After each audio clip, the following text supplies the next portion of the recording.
Welcome back. So one great thing about a 401k plan is the fact that it is portable if you decide to leave your job.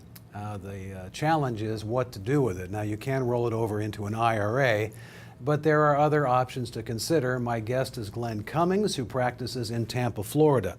Glenn, welcome back. So I guess the obvious question is, should you move the money or should you keep it in the plan?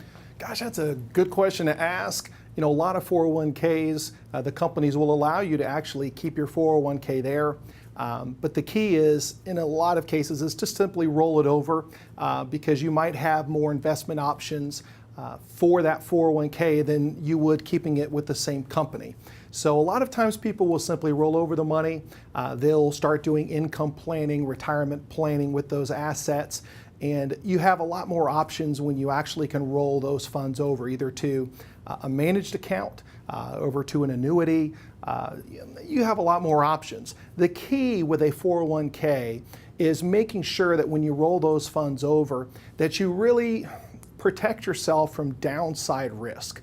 The problem with the markets is that they've been up and down constantly. So tactical management is a strategy that we like to use here at Big Financial Services.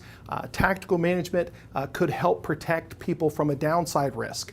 A lot of people remember the 2000s. A lot of people remember 2008, where people literally lost 50% in downside risk to their 401ks.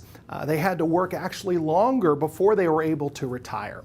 So making sure you sit down with an advisor that can look over every possible option for your 401k, especially protect it from downside risk, either through a guaranteed annuity or through some tactical money management strategies, can help protect you in the future and make sure that that income that you need is going to be there for the rest of your life. Well, Glenn, this may seem like a dumb question, but I'm going to ask it anyway. Why isn't it a good idea just to take the cash distribution?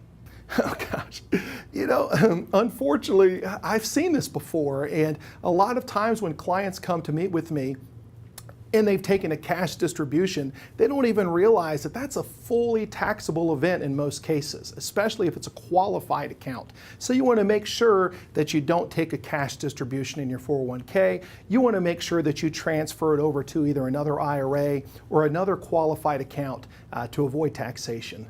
So if you decide on the IRA, should you go traditional or Roth?